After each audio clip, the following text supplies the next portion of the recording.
Welcome to WSBI, your resource for success podcast program, where you get to meet inspiring women-owned businesses from across the country. And now, for your host, Kimberly McLemore.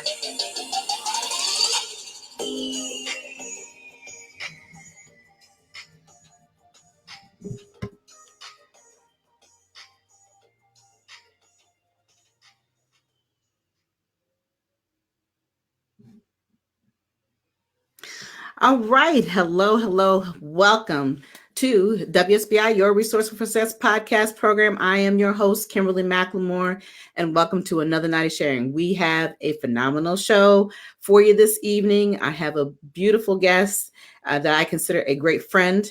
With us, we have Dr. Sharon H. Porter. Dr. Sharon, she resides in the Washington, D.C. metropolitan area. She has been married for over 15 years to her husband, Larry. She's a proud member of Delta Sigma Theta Sorority Incorporated. She is also the CEO and owner of Perfect Time SHP LLC, founder of the Grind Entrepreneur Network, host of Write the Book Now podcast, and the host of the I Am Dr. Sharon live in studio interview show. So without further ado, I would love to bring on and share some time with Dr. Sharon H. Porter. How are you doing this evening? Hello, Kimberly. I am doing excellent. Hope you are. Oh, I am, and excited. You know, we talked for a few minutes, and I mean, it's been like a year in the making to get this to happen. Yes. So thank you so much. Absolutely. Thank you so much for having me. Oh, it's my pleasure. I'm just excited about you being here tonight and getting the opportunity to talk to my listeners and being able to tell your story, because you have a phenomenal story to tell and you have a plethora of things that you have accomplished in your life. And I can't wait for you to share that with my listeners. So before we get started with the big interview, so-called questions, let's go ahead and let's have some fun. Tell the people a little bit more about who you are. Okay, absolutely. So I am a licensed professional educator for over 25 years. I currently work as a leadership development coach in a large school district here in the Washington, D.C. area. I'm an author, entrepreneur, podcaster, as you mentioned, and just really love being in this area. I'm originally from North Carolina. You can probably hear it. But I have been here for over 20 years in the Washington, D.C. area. And just really love what I do. I love my profession as an educator.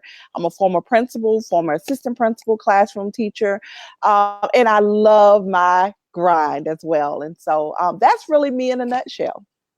Yeah, like I said, I mean, going through and reviewing everything that you've accomplished, and I noticed that you are truly a true educator. You love being a part of education. You're out there every day, as you call it, the grind, doing your thing, helping others to be very successful in their fields of education. So talk to the listeners a little bit about the programs that you have been involved in the community as far as education.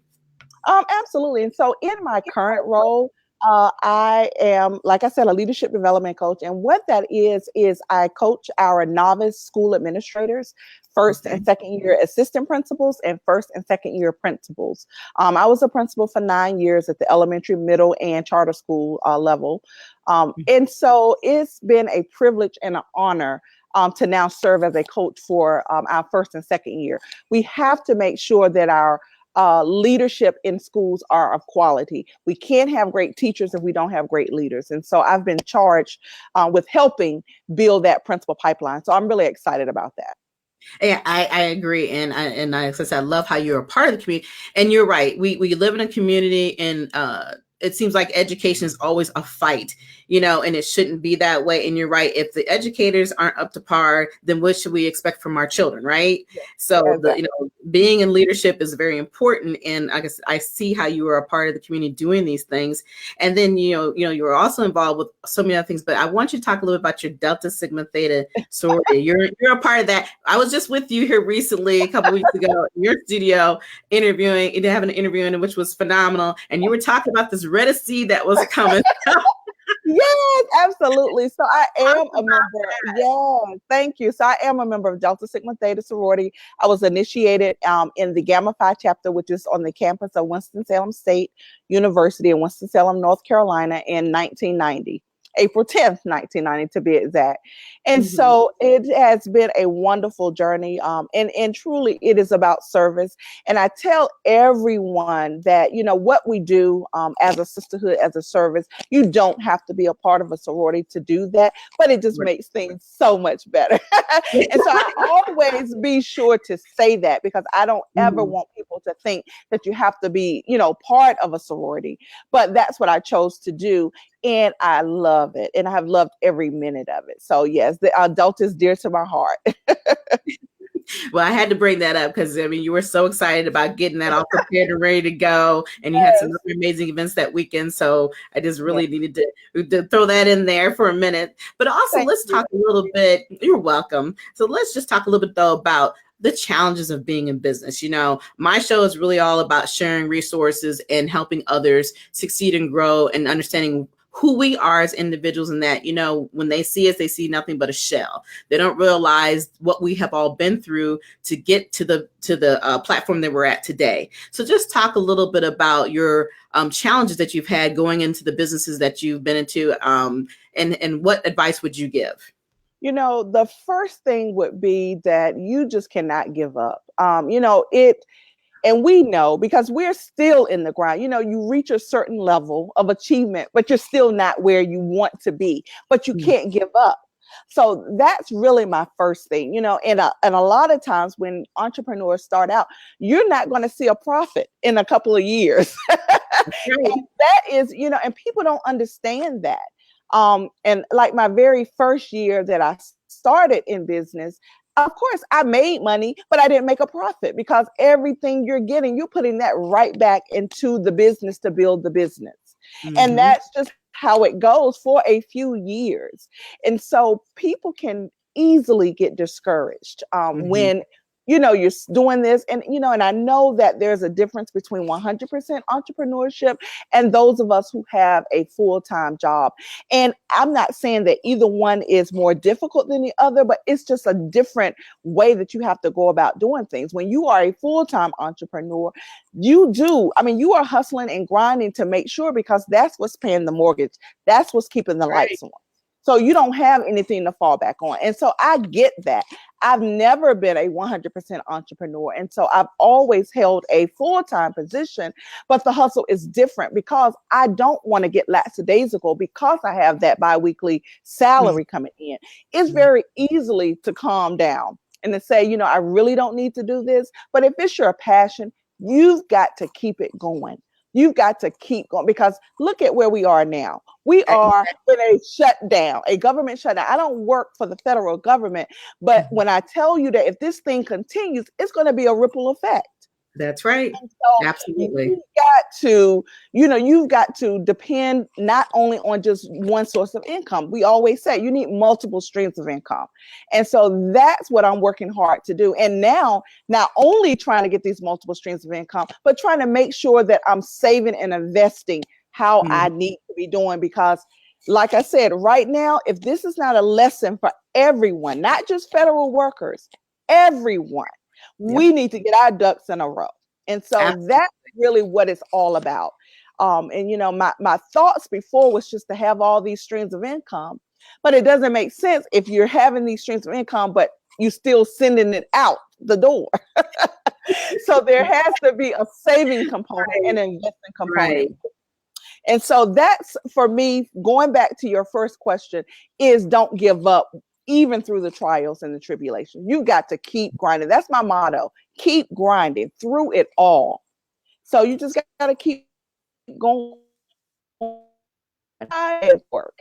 That's right. Absolutely. I mean, everything that you're talking about is hitting on the tip, talking about hit the nail on the head there. Oh my gosh.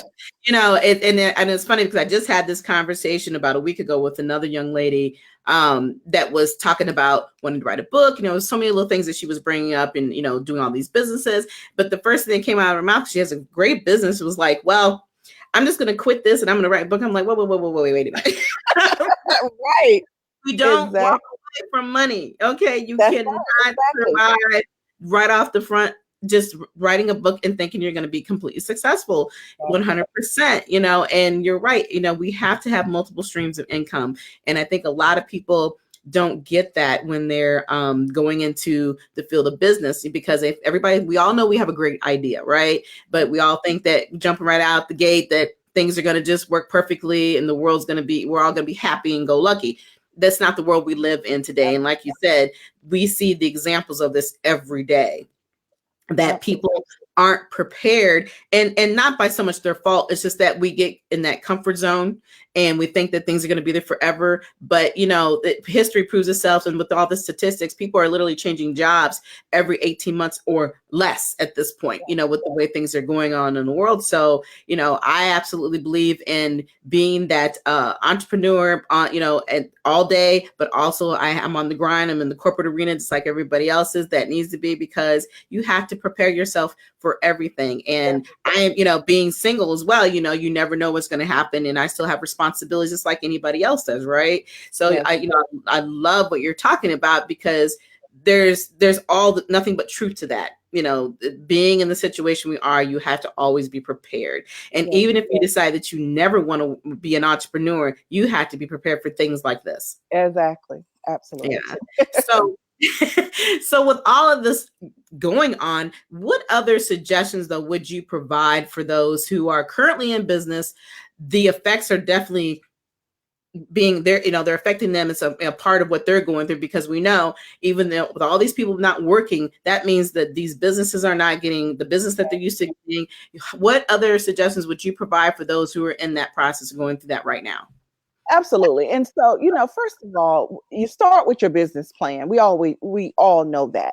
But when you have that business plan, you can't just do it that one time and just leave it on the shelf. You have to, what I call, act, assess, and adjust. So you do what it needs to be done. You assess what's happening, and then you make adjustments as necessary. That's very important. That's why those quarterly assessments in your business are critical. That's the time for you to look at your numbers, look to see what's going well, what's not going well. That's what's wrong with so many of our businesses now, that we continue doing things that is not proven to be beneficial for our business. But if you don't stop and analyze that, you will never know it. And so you have to let the data inform what you're doing and not just going through it blindly. So I would definitely say, do your quarterly assessments, adjust your business plan as necessary so that you can keep up with the times. When things change, you got to change with it. Right. If you want to make the money.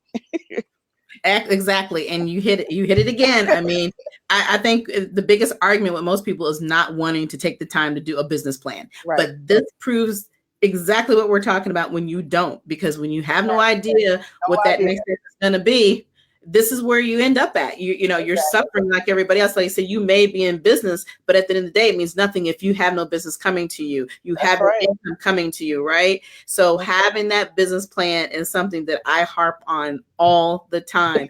And it's like I tell people, it is your Bible for your business, right? Yes, exactly.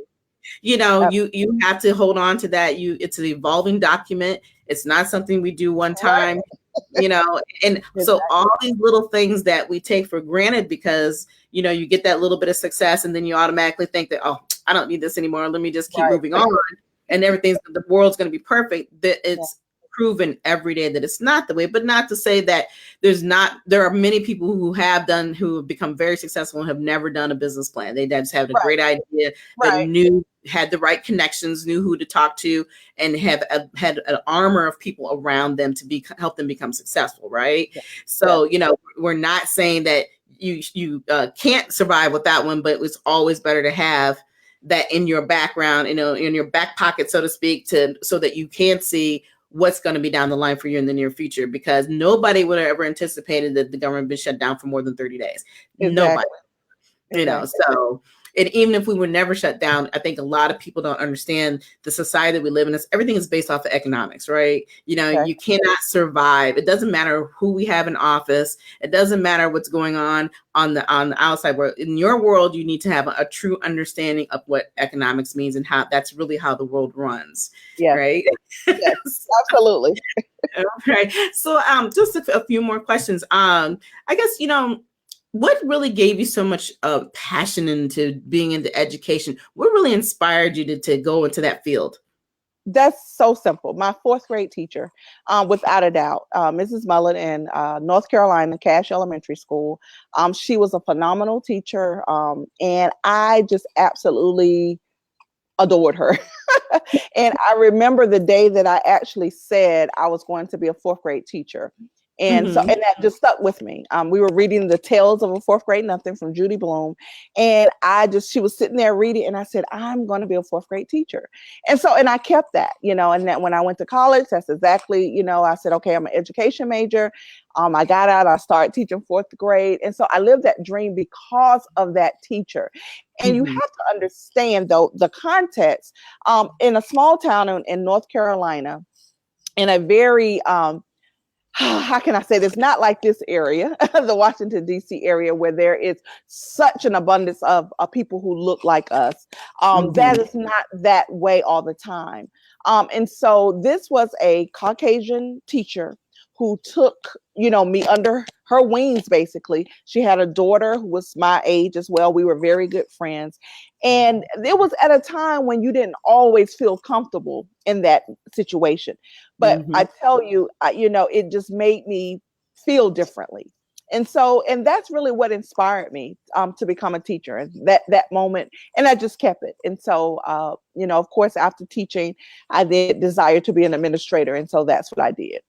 Okay. Yeah, because that's, and normally as kids, we all have that little, butterfly thing. Oh, I'm going to be this when I grow up. And normally we end up doing something else. We just don't always hold on to that passion. But you're right. But that passion was because you've seen somebody else that you could be like and even be better. Yes. And that's the better part about that portion of your story, is that, people, we always have somebody that's in front of us and are part of our lives, and we don't know how they're going to hit us in a way where it could change your life forever, right? And that moment changed you, and here you are now, giving everybody that same butterfly effect. That feeling, that's awesome. I'm saying that I'm in the right area. This is where I need to be, and this is what I'm doing. What I need to be doing. You're doing.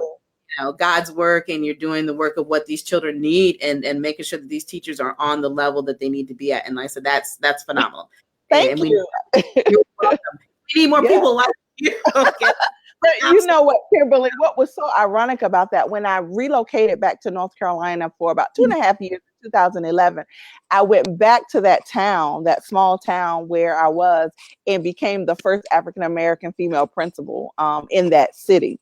And so I know, so it was just like, I don't know, it was just so amazing, the feeling of that. And so, and that was back in 2011, the first and only so far, and it's 2019, but hopefully that will change soon. Wow. Yeah. Still got a long way to go, right? Right. Absolutely. Still have a long way to go, but we definitely need to keep pushing the educators to do it, because we all know we feel better when we see people who look like us, that can, understand who we are, and know that we're not alone. And because I'm originally from Davenport, Iowa, so I understand. I've always have been around, and the majority, I was always the only one. So being able to understand how that feels and know what it means to want to be successful in your own way, and not have been able to see those same faces that look like me every day. And I was even in private school. So that was I think there was 5 of us in the whole high school. Wow. So that gave me a certain platform and a certain way of understanding of how the world runs and how life is and the challenges that come with it. But it did not stop me from wanting to be successful. And a big part of it, obviously, is that my family pushed us to consistently. There was no excuses. Didn't matter where you came from or who you were surrounded by. The excuses were never, something we could say, even to this day. My dad's like, I don't even hear it. So exactly.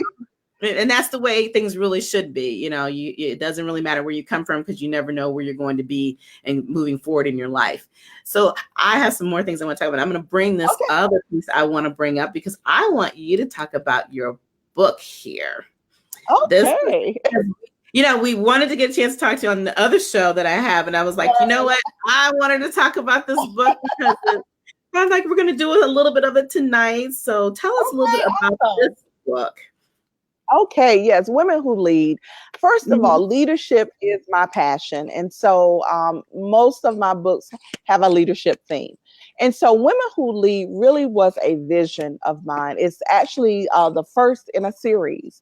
The first one featured 21 amazing women who, in their careers, in their industries, in their lives, are leaders. And you Wow. have to understand that leadership is action, it's influence. So it's not about a title, it's about the action. And so these 21 women really demonstrate leadership in whatever capacity that they work or live. Because one I featured as a mom of 5, who's a full-time worker, who's getting her doctorate, has successful 5 beautiful children doing amazing things. One is one of the star players for University of Maryland. And Wow. so, yes, and so this book, and I have it here, Women Who Lead, just really, just a wonderful collection of Mhm. stories of leadership. I have one of the, she's not now, but she was the athletic director for Winston-Salem State University.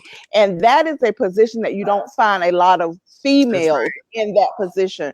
And so she tells her story. Maria Howell, not sure if you know the name, but she was the soloist in The Color Purple. She's in the book, and she tells about her journey in basically in the arts, in movies. She's been in several things now, but it's still a everlasting journey. And so she's been in so many wonderful things. She's a musician, soloist, actress, and it's hard work, and people don't understand that. But just so many. We have a medical doctor who said she tried to be a surgeon and it was difficult, and she changed to a general family practitioner. But she Mhm. tells her story. She Mhm. kept going because she wanted that medical degree. And so just so many different stories of leadership from all these 21 women. And so this, as I said, the first of a series where these are just many different industries. And then the following will be just specific industries. And so the next one that's coming out is Women Who Lead in Education, of course. You know Sure. that one. That's phenomenal, but I love the book and I love the title of it, Women Who Yes, Lead. And I like the way that you're telling the story about how these women just aren't people who have titles. They are truly women who know how to lead, and yes. they're not afraid to really tell the truth. And, What and it takes that's it. to get there, and how hard it could be. And it's okay if you don't go with the first opportunity or thought process you may have, but as long as you're continuing to move forward. And it's so funny that we're having this conversation right now about leadership because and titles. I was just talking to somebody earlier today about that. So many people think that title means that have an entitlement to treat Right. people a certain way and be told to be, well, you're going to call me this. Well, it means nothing if you have no respect or didn't understand your purpose, Exactly. right? So Exactly. so having these types of books and talking to these type of women, and there's so many of us women out here who are phenomenal leaders, and we can never get to all of them. But as long Right. as everybody's out here doing their portion and really truly showing people what it means to be a true leader, whether you're a woman or whether you're a man, and that it's not about having a title. But you should respect those who do have earned those titles. As you, Dr. Sharon, have earned your title. That's should absolutely be respected. But I think a lot of people don't realize that it's not just always, like you said, about the title. It's So not. Absolutely. And I always say, for me, my show is called I Am Dr. Sharon, and that's not for the title, but it's about the journey, because there's a story that goes along with that as well. And so I always that's going to be another show. That's going to be another show. That'll be another show. We're going to talk about that one. Absolutely. Because I know you have plenty of stories to tell, because you see your background is just fun. I could sit here and read. I have your bio right in front of me, and I'm sitting there like, okay, how am I going to get through all of this tonight? But we're gonna make it work. We're gonna make it happen here. Absolutely. So, but Absolutely. I definitely just wanted to have an opportunity to talk about the book, because we've been wanting to talk about the book for a while. Thank So I wanted to bring that up. But before we get to a last couple of questions, talk to me a little bit and to our listeners about what it means to share your resources and how you inspire other entrepreneurs. Oh my God, that is a great question, because one of the things that I started the Grind Entrepreneur Network because I felt there was not a lot of collaboration and sharing. It was a lot of, I have mine, I'm not going to share with you how to do. And so that was one of the reasons that I created the Grind Entrepreneur Network. So that is very dear to me. I just believe that we're better together. And I just believe that, no matter what we're doing, first of all, there's nothing new under the sun. And so there are going to be people doing what you're doing, right? That's And the right. way to get the best thing out of it is let's get together and let's collaborate. Let's make this thing better. And you do that by sharing resources. If I know something that's going to make things better and you're doing it, why don't I share that with you to say, hey, try this out. This may work a little better for you. And then if we all do that, because I tell you, we have a good game of talking, but when it comes down to it, it's not there. Hallelujah. And we say it, and I'm serious. We say it, but when it comes down to the real nitty gritty, it's not there. And That's if right. we only get together, a powerful force we will be. And so I just believe that it's not about competition, it's about collaboration. And I just believe that we've got to do better with sharing our resources. Like everyone said, it's enough people out here. It's enough people who need coaching. It's enough people who need interviewing. So it just doesn't matter. You know what I mean? If you're doing what I'm doing, let's collaborate and do something together. And it's only going to help each other. So I'm all about sharing resources. Absolutely. It's critical. You're right. Yep, you are absolutely right. It's beyond critical, and I don't understand it too when people feel like that they're doing something new. And I always tell people, no, what you're doing is, like you said, there's many of us out here doing the same thing, but we all think we can do things better. But it's lonely. It's very lonely when you don't understand how to collaborate with other people and realize that, like you said, you are better as a group than you are by yourself, and you can grow at a much faster rate and realize that, you know what, if I'd have been doing this for along the line, when I started, I could have been way over here and still, and then bringing other people along the way, and a big part of it, I think, is fear, because I can even say, coming into this area 15 years ago, and then I finally decided a few years ago, I wanted to revamp the businesses I had when I was in Iowa. It's starting over, and I had to come out of my comfort zone and, get out here and meet people, start to network, realize that I could not do this on my own. It's not the small community I was used to being in, and the faces are different. Everything is different, so you learn that you're being alone is, like I said, that it's not the best thing to do. So you are absolutely right, and I just love all your answers and all the things we talked about tonight, because you're hitting it right there, and people need to realize that this is what it takes to be a true entrepreneur and become a successful one. Absolutely. So we are definitely getting close to the end of the show. So what I would love for you to do is tell everybody exactly how they can find you, where they can buy books, and where they can reach out to you and all that good stuff. Wonderful. So I am on all social media platforms at I am Dr. Sharon, and that's Dr. Sharon. My website is SharonHPorter.com, and that will lead to all of my websites, all of everything. So SharonHPorter.com, and then I am Dr. Sharon on social media. All right. Well, again, I thank you so much for coming on and hanging out with me tonight. I finally got this accomplished, so I'm excited. Thank you, Kimberly. Thank you so much. You're welcome. It's my pleasure. And again, for everyone else, like Dr. Sharon said, you can reach her at Dr. Sharon H. Porter on her website, and she's on all the social media platforms. And again, thank you for coming on this evening. You have a wonderful evening. You too. Thank you. Thank you.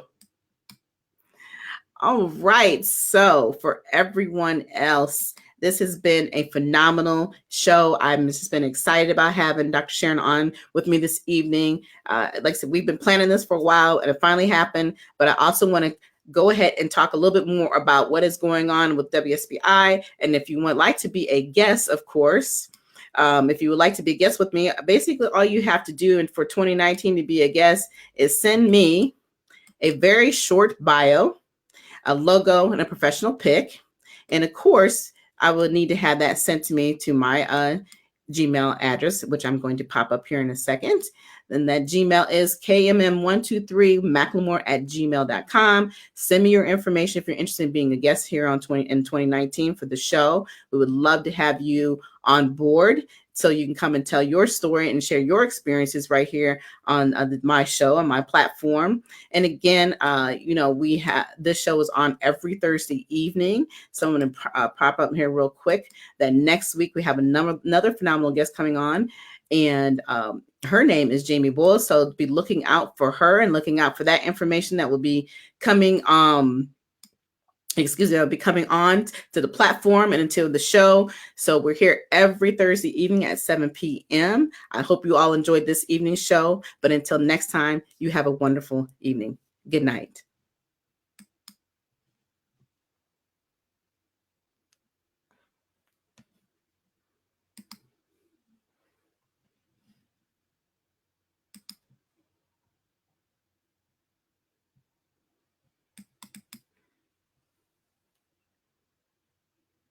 Good night, everyone. We will be back next Thursday evening at 7 p.m. Follow us on Spreaker, www.spreaker.com/user/WSBI. View our new WSBI website anytime at www.wsbillc.com and on Facebook, Twitter, YouTube, LinkedIn, and Instagram.